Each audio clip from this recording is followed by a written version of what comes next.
Perfect.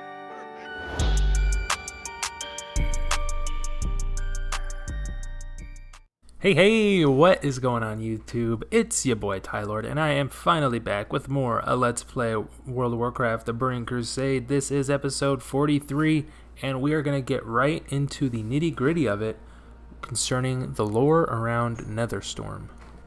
The Netherstorm is a region of northeastern Outland consisting of multiple large land fragments and shards of rock floating in the Twisting Nether.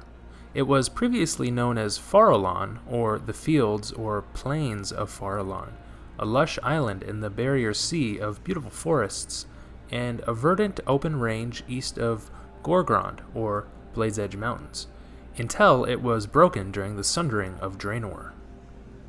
The Netherstorm is now locked in a constant magical storm, bleeding from the Twisting Nether, further deteriorating the land.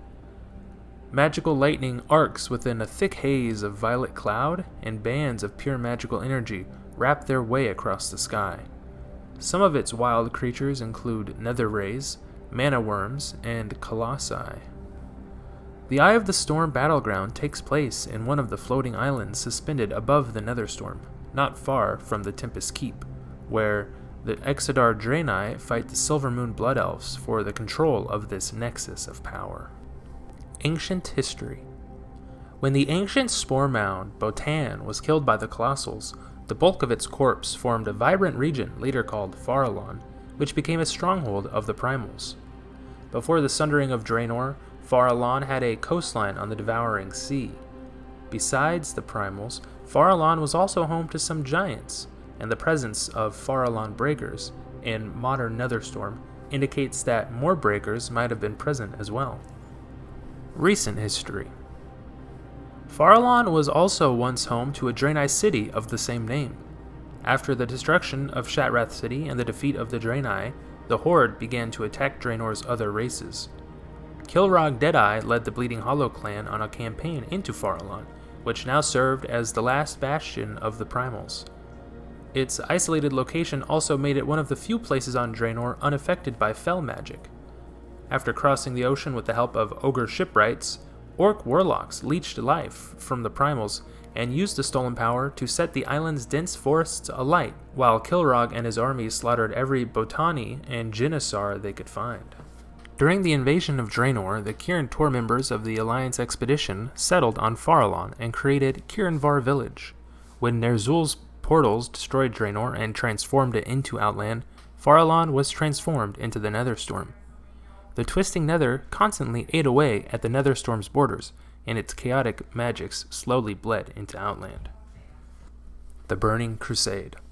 Years later, the Naru, Adal, Muru, and Oros arrived in the Netherstorm aboard the dimensional fortress Tempest Keep in order to aid the peoples of Outland. Although the region was broken, Netherstorm was still comparable to Westfall with its fields, but when the Blood Elves, led by Kael'thas Sunstrider, reached Netherstorm, they captured Tempest Keep and used its machinery to harness the storm's magic, further compromising the already unstable land. They dismantled parts of Tempest Keep and strategically built 5 tremendous mana forges across the Netherstorm, siphoning mana from the Twisting Nether itself and storing it in mana cells for the elves to feed on. The more energies they produced, the more unstable the region would become, turning Netherstorm into a barren, twisted wasteland. Over time, the mana forges weakened the fabric of reality in the Netherstorm, attracting the attention of the Ethereals, who arrived on Outland to ply their trade or pursue their war against the Void. Thanks to adventurers, however, the forges were stopped soon enough, preventing the entire destruction of Outland. Several areas of the region have been influenced by goblins who performed research and experiments in the unique environment. Signs of their influence can be seen on the architecture of bridges and signposts.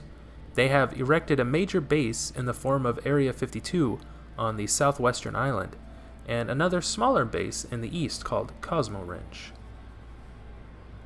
The Netherstorm is also home to 2 factions of Ethereals, the Consortium and the Protectorate, respectively based at the Stormspire and the Protectorate Watchpost. Great magical domes constructed by the Ethereals dominate the view from nearly any point in the region. Within these domes, the Ethereals worked to preserve an environment that was to the liking of their flesh-based clients. The Burning Legion also took a stake in the zone. They established two principal bases, Forge Base Oblivion and Forge Base Gehenna, and overran the Arklon and Farallon ruins.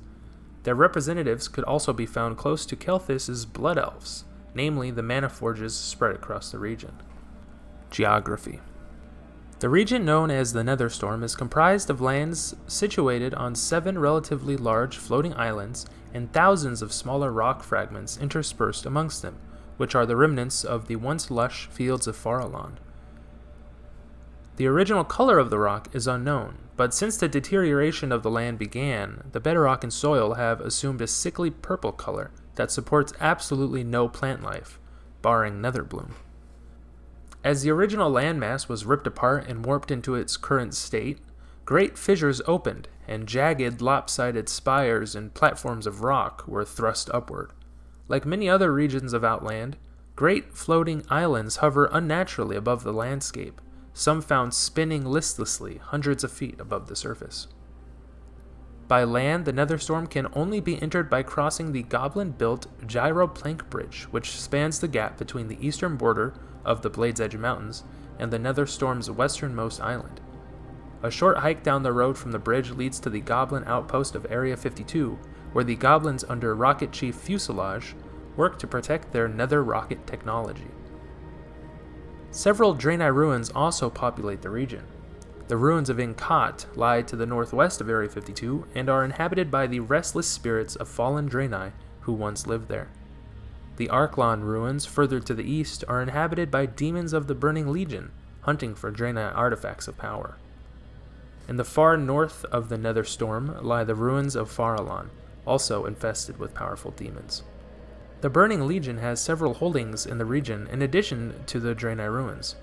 Forge bases Gehenna and Oblivion, dedicated to the construction of monstrous Fel Reavers, see scores of demons working furiously to construct the Reavers. Invasion Point Overlord and Invasion Point Destroyer are sites dedicated to the summoning of powerful demonic reinforcements. The Legion's commander in the region, Sokrathar, has taken over the entirety of the smallest of the major islands in the northwest. The island has gained the name Sokrathar's Seat as a result. On the northeastern side of the northeast island lies the Celestial Ridge, a great forest of arcane crystals and nesting grounds for a large number of nether dragons of the Netherwing faction. On the eastern side of the southernmost island is the human settlement Kirinvar Village. Built as a base for many of the Kirin Tor mages that came through the Dark Portal at the conclusion of the Second War, it is now inhabited only by ghosts and strange magical apparitions. One of the most notable features of the land are the 5 mana forges scattered across the floating archipelago. Constructed by the forces of Kelthis using Naru technology discovered in Tempest Keep, these abominable devices provide a potent source of arcane power to fuel Kael's insidious plans. Of the 5, 4 of the mana forges, Ara, Koru, Banar, and Duro, are operational and garrisoned by the Sunfury Blood Elves and a scattering of the Legion's demons. The 5th, Mana Forge Ultras, has been destroyed and infested by shadowy void creatures. 2 rival ethereal bands, the Ethereum and the Protectorate, vie for the rights to keep the potential profits that might be reaped from such a disaster. Great tube-like conduits that span the region channel the energies amassed by the Mana Forges to Kael's seat of Tempest Keep in the east. Finally, in the central and northern regions of the Netherstorm are the holdings of the Ethereals of the Consortium. There they have constructed massive arcane domes, inside of which they have engineered conditions favorable to plants and animals that could never survive in the Netherstorm otherwise. Known as ecodomes, they serve as lush oases in the arcane desert surrounding them. The southernmost, Midrealm, is home to creatures such as lynx, moths, and crocolisks. To the immediate north is the largest in the region, consisting of 3 conjoined ecodomes. Ecodomes Sutheron and Skyperch flank the Stormspire to the north and south. Adopting a series of Draenei ruins atop a tall cliff, the Ethereals have made the Stormspire the center of all Consortium activity in the Netherstorm, and indeed in all of Outland. North of the Stormspire is the smallest of the ecodomes, Ecodome Farfield. It is uninhabited by the Ethereals, but is home to several varieties of exotic dinosaurs. That'll do it for this episode, folks. Thank you guys so much for watching. I love ya. I appreciate ya. And stay tuned for episode 44, the next and final episode of this Burning Crusade Let's Play series. Until then, guys, as always, I hope y'all stay classy and peace out.